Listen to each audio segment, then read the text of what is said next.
Good afternoon to some of you. Good morning to some of you. I suppose good evening to some of you, wherever you happen to be with us live. I'm so glad that you're here. Since I don't know where you are, if you could start by going in the comments of whatever social channel you're in and saying hello and where you're located, that would be fantastic. If you don't know, my name's Kevin Eikenberry, and I will be your host today for this conversation about decision sprints. And we'll explain what that is in a few minutes. But if you are a leader of leaders, think about developing the leaders in your organization or are aspiring to be a leader, you're in the right place. And I'm so glad that you're here. So while you're here, I want you to imagine that you're joining my guest and I for a cup of coffee. So if you were doing that, if you had a question or a comment, you'd ask it. In this case, you just need to use your comments or chat to do that. Put your comments, put your ideas, put your questions there. It'll make for a better conversation. It will help me to guide where the conversation goes. And eventually, it will make for a better podcast. So you see up in the corner over my shoulder, it's the Remarkable Leadership Podcast. This will eventually be an episode on the Remarkable Leadership Podcast. And so now that I've introduced this session for you and welcomed you as a live or a participant here, what I'm going to do is a countdown, which will be where we will trim this to be the eventual podcast episode, remarkablepodcast.com or Remarkable Leadership Podcast, wherever you find your podcasts. So I'm going to do that countdown, and then we will get started. So Marissa, this is for you in 3, 2, 1. Innovation. It's something we all aspire to. It's all something our organizations need. And yet perhaps in some ways it feels harder than ever to create it. Today, we're going to talk about something called decision sprints as a way to help us get through the unknown and into innovation and ultimately to action. That's where we're headed today. Welcome to another episode of the Remarkable Leadership Podcast, where we are helping leaders grow personally and professionally to lead more effectively and make a bigger difference for their teams, organizations, and the world. I'm so glad that you're here. If you're listening to this podcast, you could have been here live because this was recorded live with not a studio, but with an audience. And if you want to join for us for those, then you can get this information sooner so you can start to apply it sooner and have your questions make it a better conversation. You can get the information about when we're doing those and who we're doing those with by going to either our Facebook or LinkedIn groups. You can join those by going to remarkablepodcast.com/Facebook or remarkablepodcast.com/LinkedIn to do that. All of these are live on those two platforms as well as YouTube and Twitter. Who knows? Maybe other social platforms in the future. Who knows? Today's episode is brought to you by our new book, The Long Distance Team, Designing a Team for Everyone's Success. You can learn more by going to longdistanceteambook.com. That's longdistanceteambook.com, where you can learn more, get access to a sample excerpt of the book, and find out where you can buy your copy. So with that, let me bring in our guest. He's right here. And let me do one more thing, and then we will dive in. Let me introduce him for you. His name is Atif Rafiq, and he has blazed trails in Silicon Valley and the Fortune 500 for over 25 years, though he doesn't look old enough to have made that be true. After rising through organizations like Amazon, Yahoo, and AOL, probably not in that order, he held C-suite roles at McDonald's, Volvo, and MGM Resorts. He was the first Chief Digital Officer in the history of the Fortune 500, pioneering a role he held at McDonald's and then rose to the president level in the Fortune 300. He currently sits on the boards of organizations including Flutter/FanDuel, ClearCover, and KINS Capital. He is passionate about helping leaders move into the future. He accomplishes this through his new software app, Ritual, which is revolutionizing how teams can innovate in and solve problems. He's a keynote speaker, and he's also the author of a brand new book, Decision Sprint, the new way to innovate into the unknown and move from strategy to action. And it is with that I should say hello to him and welcome him. Thank you for being here. Kevin, thank you for having me. It's a real pleasure to join you. And here's what we know. One person was listening. to me, and he's in Istanbul. So we're not all in Indianapolis or Chicago like Atif and I are. So let's just start with this. We learned a little bit about your background, but tell us about the journey that leads you to this place, because you didn't wake up when you were 6 and say, I'm going to be a digital expert in helping people innovate. Like that just doesn't happen. You wanted to be a fireman or like an astronaut, right? So like, tell us a little bit about the journey that gets you here. Well, it was definitely a baseball player, and obviously that didn't Okay, happen. sorry, I picked. But yeah, you get the idea. I mean, you stumble upon things in your life, and a lot of things you create out of necessity. So some things you do out of passion, and others out of necessity. My passion has been technology, and I thought I'd stay in Silicon Valley for my entire career. But I metamorphosized in about 10 years ago. And 10 years ago matters because it's when Mark Andreessen coined the phrase software is eating the world. And that's where virtually every company in every industry started to look at technology as a very disruptive thing. And they needed to reimagine either their customer experience or their business model, using technology. So McDonald's became the first company that said, we want to create a role called Chief Digital Officer. And at the time I was at Amazon, I couldn't imagine working at McDonald's, and quite frankly, how I would be relevant to them. But it clicked. The light bulbs went off, and I made that metamorphosis into a very different kind of company. Because, of course, in Silicon Valley, it's about ideas and creativity.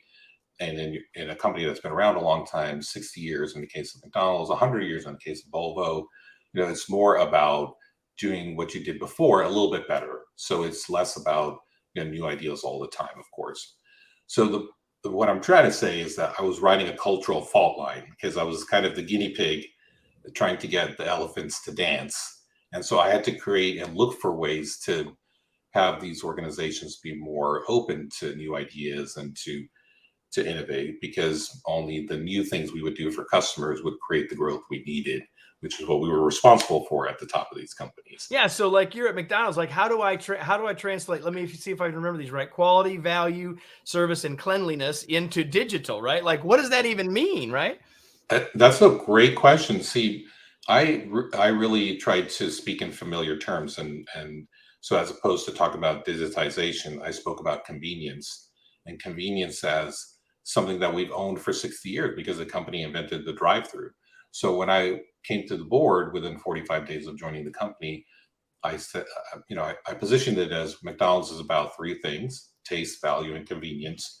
I'm not responsible for the first two, but the third one, that's where we can really get ahead of things and really lead and reimagine what that looks like. And we should, because we're number one in the industry. So that opened the aperture to like, okay, well, what does this mean in practice? And then we were able to create new customer experiences around that.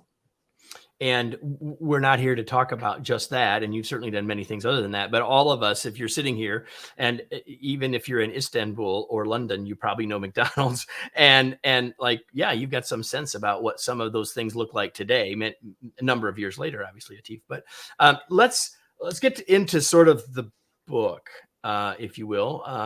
And there's a word in the middle of the subtitle that you really talk a lot about early. And I think we have to start there. And it's this word, the word is unknown. So let's start with this. Like, how do we as organizations, as leaders, deal with the unknown in productive sorts of ways? Why is that where you started here? And why is that important to us? Well, it's a conundrum for most organizations, because on the one hand, growth will come from getting into new territory, implementing new ideas. But by definition, new ideas come with more questions than answers. The unknowns will always outnumber the knowns, because it's new territory and unfamiliar. And the reaction to these unknowns really determines whether or not we can get to the other side of distilling a big idea into something actionable, or whether things get stuck or watered down, right? And we don't want those second two things to happen. And the reactions that you typically find to unknowns are either fear or being a little bit too cavalier about these unknowns. And so let's walk through each.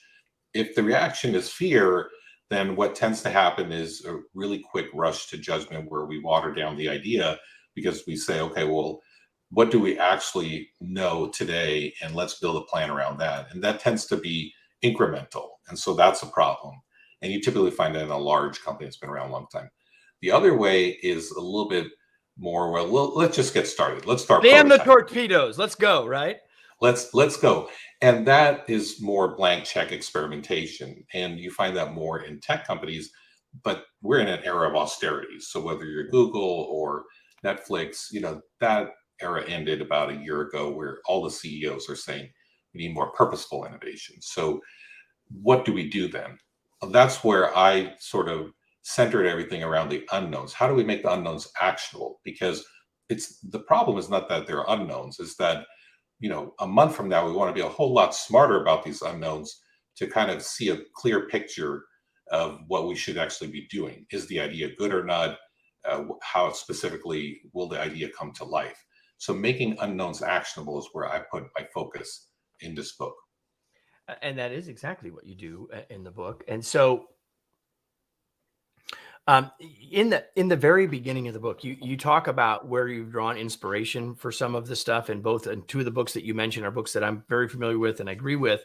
And you sort of make a point that I think is useful. And that is that while the unknowns have always been around, and all of what you just described is not new territory for how we choose to deal with unknowns, but that the world is different now than it used to be as it relates to all that. So why is that? Why is this maybe different than ever, more different than ever, and maybe more important than ever? Well, I think there's a few things going on. One is the rise of teams. And I know you read the book about teams, and that is really sort of a realization in companies that it's not about top down, management deciding everything. You have to enable and empower teams. So that's sort of onset here this last 10 years. So how do you get teams problem solving together is a thing. I think secondly, innovation has become more important for most organizations because the obvious things have sort of run out. And most companies are valued based on their growth, profitable growth, obviously. And that by definition means they need to keep pushing the envelope and inventing new things, in their core and adjacencies. So innovation is just much more essential. And so when you take those two things where you need to constantly ship new things across your organization, and these problems cannot be solved by one function or one lone genius, right? It takes teams. Then how do you enable these teams to innovate in a way where the company can still, feel confident that, it's going to lead to something concrete and help the company hit its objective? So a lot of stuff has been percolating the last 10 years. Now you add austerity in terms of the state of the economy, and it's not so easy. More unknowns, right? More unknowns there.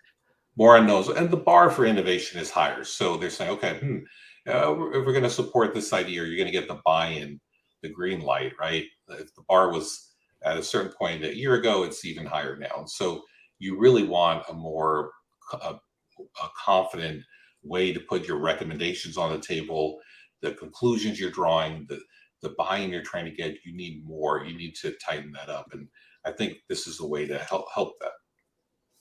So we were talking with Atif Rafiq, and he's written this book called Decision Sprint. So we probably shouldn't go any further without asking that question. What the heck is a decision sprint? Decision sprint will help you get from idea to recommendations and decision points. So in order to describe decision sprint, I need to take a step back and introduce an idea introduced in the book, which is upstream work. So I think people will relate to this where... See, that's where I was going next. So let's do that, and then we'll go back. So what do you mean by upstream work? Well, I think, if you have a new idea or there's a new initiative, everyone understands the downstream part, which is where there's an execution plan. So everyone wants to know, well, what's the plan to execute this idea? But at the same time, teams spend weeks, if not months, on what I call upstream work, which is how they navigate, the key questions, kind of identify the unknowns, do detective work to get to the bottom of them, draw conclusions, try and get alignment from stakeholders. Based on that alignment, say, okay, well, this is what we need to decide.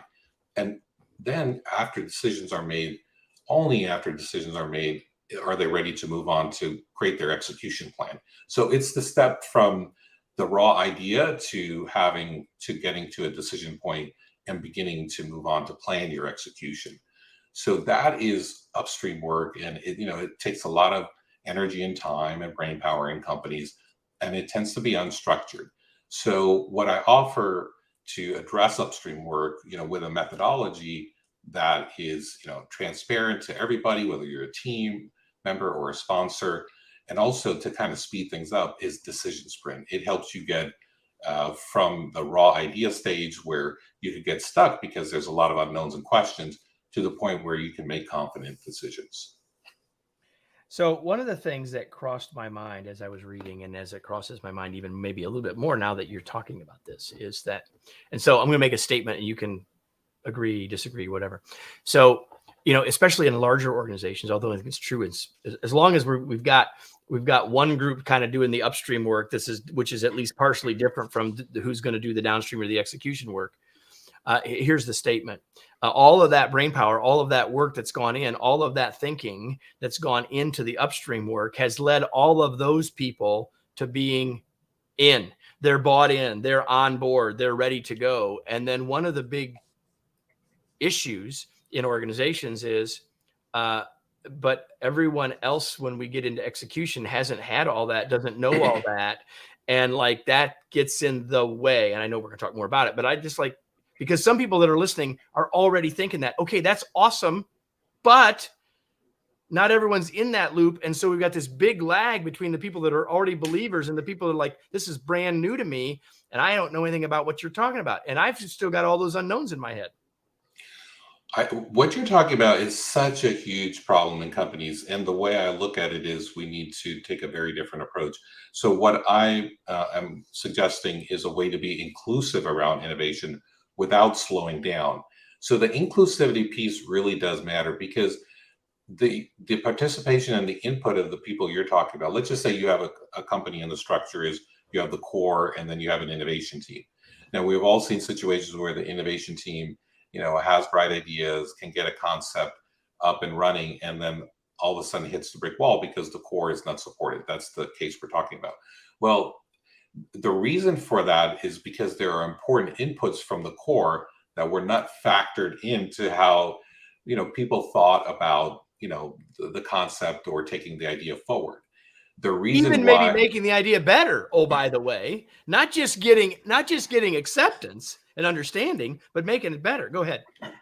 well, it's definitely about making it better, because it's basically missing considerations or new unknowns that should have been, it's unknowns that we could have factored into how they matured the idea.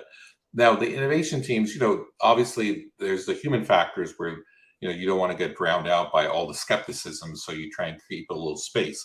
So the way I approach this is try to hit that sweet spot where you involve people in a neutral, objective way at what I call the exploration stage. And in the exploration stage, you actually spend time inviting and collecting key questions that we need to get to the bottom to. What this does is it turns skepticism on its head, because it turns questions, it moves from questioning the idea to providing questions that need to be part of the exploration. So it provides a path to input so people are not surprised later. It actually allows us to get in the collective intelligence of the organization, because we have the core of the business for some reason. It's an important contributor, but at the same time, it's not meant to slow things down or to kill the idea, because we're making the questions actionable. And so what happens as a result of that? Time out. So Yep. Give us an example. Like intellectually, we get that. Make the questions actionable, but give us an example of what that looks like. Sure. I mean, let's say your Volvo, it's 5 years ago, sustainability is your core pillar. And in addition to making EVs, you think about other things that can make cars sustainable. And one of the ideas is vegan leather. Is it a good idea? Let's get rid of cow leather. Cows have a lot of emissions. is vegan leather a good idea? Well, if we came into a room and that was a brand new idea, two people will say, this is amazing, this is great. And two people will say, this is the worst idea ever. It's not going to work. And the answer is, who knows, right? But the point is, well, what are the key considerations, matters, and questions? So, for example, is it something? How is the perception by customers? Is it like still a premium if it's vegan leather versus cow leather? Can you validate that something's really vegan, right? Can it be traced? Is there enough supply? Is that important to this trace? Like, right? But now we're talking about this sort of the decision criteria rather than looking at the idea itself. And that's really what you're talking about, right? Going all the way to the upstream point of the questions, because you even sort of don't even need to think of it and frame it as a decision. Questions are very democratic. They're not really contentious. Like, everyone can contribute. You kind of unload the judgment from the thing and the pressure and the stakes. So, and if you create a space to source questions, to get to the bottom of these questions, and to develop a high base quality fact base or base of information to then draw conclusions. It sounds good in theory, but what happens is we often don't create the space for that. So we rush ahead to alignment and judgment before we've actually done exploration. That's why the first stage of decision sprint is exploration. And I share how to build and run an exploration so that we can actually draw conclusions based on being much better informed. So we've started to get here, and obviously, if you go out and get your copy of Decision Sprint, which I would hope that you would do, there's a lot more that we can't talk about, we won't get to here. And yet, what are some of Atif? What are some of the key pieces or components of a decision sprint? We started to go there, but let's go there a little bit more. Well, I think starting with a problem statement is key. I mean, if there's a different interpretation of what we're trying to solve for, then it's going to lead to a problem, because we'll realize that probably late in the game, and then you'll have fits and starts in the project. So let's just make it up. Let's say your Netflix, there's an issue with password sharing. Let's make it up, right? Like there. Well, it is a real issue, I know it is. That's why I'm joking with you. Decree from the CEO, right? But if someone takes that problem statement as, well, crack down on problem password sharing, that is very different than saying, what is this the balance between the commercial interests that we have and being fair to users around their privacy and their needs to share their account, right? So what I'm saying is, starting with a problem statement is really the first step in this process, and I show how to do that, how to approach a fork in the road and craft a problem statement. Now, once you have a problem statement, the very next thing to do is to create a space, and it only takes a couple of days to allow people to suggest questions that need to be part of exploring this problem. Of the exploration, yep. And so sourcing questions is something that is much better to do in a dedicated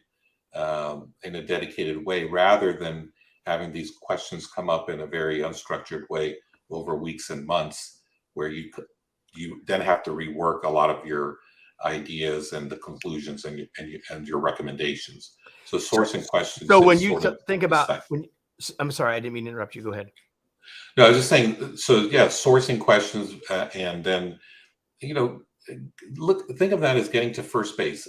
If when I was an executive in well-known companies, if a team told me, we're kicking off the initiative and we need a week, and we're going to come back to you, and we're going to put on the table an awesome question list, all the things we need to get to the bottom of, I would say that's a great use of time.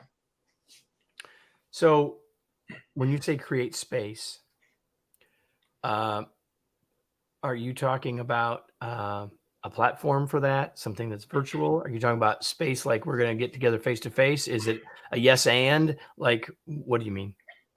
Oh, that's a great question. I'm referring to workflow. So when I mean workflow, I say, rather than leaving it to chance of, there's a meeting, some deep dives, some brainstorm, and hopefully you cover the right things, it's actually a purposeful interaction or meeting.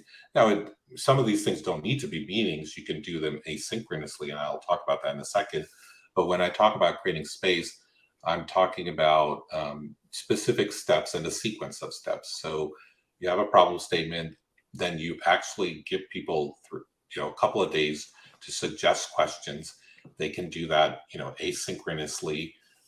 It doesn't have to be a meeting. It could be a meeting, but you're actually looking to get to a milestone where you have a great question list as a step in the process before you go too far ahead of things.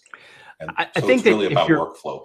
Yeah, if you're listening or watching, that then I think you already get the sense of this, that one of the things Atif is bringing to the table is he's calling workflows. You might think of as a process, but like a standard way we're going to do some of this stuff.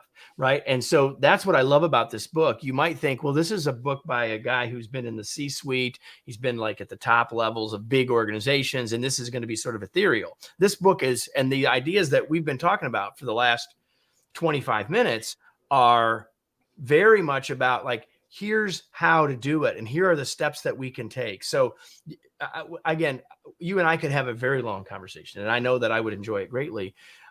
But in the time that we have left, what else do you want to say about workflows specifically? Well, I think workflows define culture. And so to me, and I write about this in the book, where everybody wants a progressive, innovative culture. Unfortunately, slogans do not cut it. So I always measure culture by workflow. The reason I say that, Kevin, is because it's the day-to-day experience of the employee that determines culture, not the slogans. So what are these people facing? In the case we talked about earlier, where maybe there's silos, that defines culture. If there's a kind of a hesitancy to collaborate, or not lack of a know-how on how to collaborate, that defines something about the culture. If we go down to the way I look to solve that is offering a workflow that kind of helps us avoid some of this, because when the workflow says, we are purposeful around our innovation, it's not blank check innovation, and we're not going to say yes to everything, but we're open to creating space for ideas to be explored. This is how we do it, and then the merits of the idea will speak for themselves. That is a good workflow. If you can have that kind of workflow in your organization, that's going to elicit the right culture. And so workflows are really important to me, and they form the basis of what I'm really trying to shoot for, which is an operating system for management and how we run companies. That's really what I hope to establish, over the coming years. And the book is kind of one part of it. Operating system for how we lead our organizations. That's a pretty good way to think about it. And you would, all of you, we'll put this in the show notes. But for Atif, you'll appreciate the post that I wrote for our blog earlier this particular week as we're live, which is that I think the title is meetings are a window into our culture. Like if culture is the way we do things around here, which is what I think it is, which is not a slogan, and it's not something, stated from the top that this is our culture, then the workflows, the processes, the way we collaborate, the way we do the work is in fact the culture itself. So it's another one of the things, and as you can see, I already had this ready for this conversation, and you led us right into it. So, when I started this podcast, and we're, I don't know, 380 some episodes in, Atif, I said that I'm going to have people on here that are leadership experts and expert leaders. And I think sometimes the best episodes are when they're both, right? And you've certainly done the work, and you are now helping others do the work. So you fit both, you wear both of those hats. And yet there are people that are listening or watching who are saying, okay, I love this, but I'm not in the C-suite. Right? I'm a mid-level leader. I'm a front-level leader. I'm even in a smaller organization. What advice do you have for like all of us? What's one or two things that you would encourage us to do? Maybe where we would start with some of the ideas, other than, of course, getting a copy of the book, decisionsprint.com. Other than that, like what would you say to us? Well, I believe that change can start at the team level. And here's why I believe that. So, specifically, let's say you're a project lead on an initiative, or you're a key member of an initiative. In most companies, the way it works is that, you form the team, they have some time to get their thoughts together, and they have different, check-ins with sponsors where they're previewing their work, or they're putting recommendations on the table, or they're saying, oh, like, we need to decide something, we're having a decision meeting, right? But in between those interactions, they're, your company is not standardizing generally, like how you're going about, getting to the bottom of things and coming up with your plans and your suggestions, right? And so you can embrace a decision sprint specifically for one initiative as kind of your engine to power recommendations, decisions, and creating alignment in your organization. So I'd recommend trying to implement these ideas, just specifically around one initiative. And the reason why I think that's powerful is because I know from being on the more on the executive side that you are able to compare the work of teams. So an executive might say, why was this initiative, it was so much easier and streamlined to understand, to have clarity, to move things along, to make the connection between what they're asking me to decide and how they got there, right? That breadcrumb. And I want more of my teams to work this way, and so what's your secret sauce? And so then you can then socialize, well, we have a workflow, we have a method to our madness, and here's what it is. And that's how you can help change your company. So you can work and change sort of team level up, um, with Decision Sprint. Now, I also have created a software company called Ritual, which is a team level product. It can be downloaded, and you can just sort of begin to run your initiative through the exploration, the way we help you build and run explorations and get meeting ready content coming out of that. So, that's another option, but it's not a requirement. I mean, you can take the ideas that I'm offering and just organize your meetings very differently. And I walk through specifically how to do that. And I think that's how you can begin to affect change, be a spark in your organization. So let's just stay there for a second. Ritual.ai. So, okay, it's software, and then we get that. But there's the AI piece, which, you go back to the beginning of our conversation, talk about innovation. Like that's those two letters and what that all means, and what maybe some people don't even really understand yet what they mean, or are still trying to figure out what they mean to their organization. Like, what's the AI piece of this tool, Ritual.ai? Well, it's very exciting, quite frankly. So one thing we do right now with Ritual, using AI, is help you generate a problem statement, because it's kind of hard, right? Like you got handed the leadership of a key initiative, and you had to define the problem statement. It may not be obvious, so we use AI to help you do that. So for example, we ask you, hey, what makes it hard to address this challenge or meet this objective? And then we kind of use AI to help generate a problem statement. That's one area. In the future, what we're doing is, you can suggest questions, but based on the raw questions you're providing, AI helps suggest other questions that might be part of your exploration. And so AI can help speed things up, for humans, and that's how kind of we look at it. And I really think the velocity of innovation is about to just crescendo here in the next few years, because workflow plus AI is going to be very powerful. Like Decision Sprint is essentially a workflow for that, and then AI just sort of speeds it up. You put that together with the right talent in an organization, and the companies that get that right, it's going to be a huge advantage for them. I love that. I just wrote this down. Workflow plus AI plus talent equals an up arrow. That's what I just wrote down in my own personal notes. So I wrote it straight up. I didn't even make it up and to the right. I just went straight up. So I want to shift gears a little bit, if I may, and ask you this: like, what do you do for fun? Oh, for fun. Well, I do yoga, and I love that.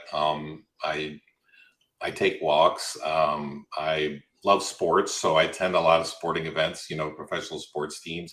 I'm here in Chicago, but I drive up to see the Milwaukee Bucks. It's they've got a pretty great team up there. So They have a pretty good team with a pretty Yeah. good player. I was just going to ask, if you're in Chicago and you're a baseball guy, White Sox or Cubs? Well, I'm originally from New York, so I'm a huge Yankees fan, and I go down to spring training, most years. And when the Yankees come to town, I go see them. So I'm neutral on that subject. Thankfully, there's pros and cons. Cubs have great history. White Sox have a nice ballpark. It's all good. Okay, cool. So one of the things in my entire life, when I've walked into people's offices and I see books, the first thing I'm doing, almost maybe not to my detriment, is looking to see what they've read and what I've already read. And in later years, do they have any of my books on their shelf? And so longtime listeners know that I always ask this question. And I as a young person, I started asking smart people this question. And so I made it a habit to do it here on the show. And the question is, Atif, what are you reading now? Or what's something you've read recently? Well, I'm in the middle of a book called Happy at Any Cost. And your audience may have heard about it because it's about Tony Hsieh, the late founder of Zappos, who passed away. And I'm still in the middle of it. So I haven't, I don't fully understand everything I need to understand. But the reason I think this is an important work is because it's emphasizing the mental health piece of, let's say, success. And I think, it's important for all of us, but especially for, people who are earlier in their career, to have the right perspective on success, because I think often we're taught the wrong things about success. I mean, there's a gazillion books that are going to teach you how to be successful or make a lot of money, right? And what we don't talk about is the dark side of some of the quote unquote success, which really is there. So, for example, entrepreneurs are taught, focus so much on building your successful unicorn where you don't pay your credit card bills, your credit score tanks, your family never hears from you, your health suffers, and be so laser focused on creating this unicorn. That is really wrong. And let's just be clear. There are better choices than that, right? Well, how do we, I still want you to create your unicorn, but I don't want you to lose your relationships or your health. Yeah. And I think so there's opportunity now for us to think differently about success. And then, so that's one reason I'm reading the book. Happy at any cost. So now the question you wanted me to ask most from the very beginning, like, where can we learn more? We've already talked about they can go to decisionsprint.com. They can learn more about the software tool by going to ritual.ai. Is there anything else that you want to say before we go about where do you want to point people? I'll hold up the book if people are watching.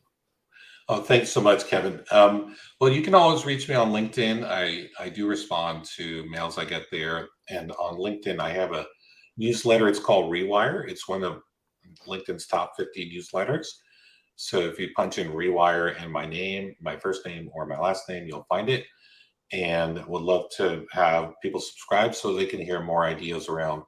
I tend to talk about progressive management techniques, right? Things that are not only about new ways to innovate, but more progressive ways to lead people and create better culture.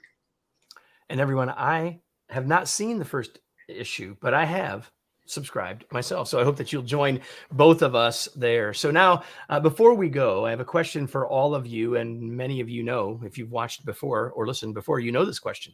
The question is, now what? What action are you going to take as a result of this? Maybe it's something that we talked about. Maybe it's something specifically that Atif said. Maybe it's thinking more carefully about upstream work. Maybe it's thinking about how you do exploration differently or even do exploration. I don't know what that is. Maybe it's thinking about how we include more people in the process without slowing down. And you've got some ideas about how you can do that. Maybe it's about asking more questions in a different vein so that you can really create, you can lower the stakes and lower the judgment related to that so that we can really get the information we need. It could be anything. But the question is, if you don't take some action, the point is, if you don't take some action on what we've just done, there was probably better entertainment than this. But if you're here because you want to get better, you want to make a bigger difference for your team, for your organization, for the world, then you have to act. And so my challenge to you, as always, is what action will you take as a result of being here? And if you do that, this will be of far more value to you. Atif, thank you so much for joining me. It was such a pleasure to have you. The pleasure was all mine, Kevin. I really appreciate it. So everybody, if you like this, come back. And if you like this, tell someone else. And wherever you listen to this, there's a way to refer it and rate it. And so do those things and make sure you come back for next week for another episode of the Remarkable Leadership Podcast. Thanks, everybody.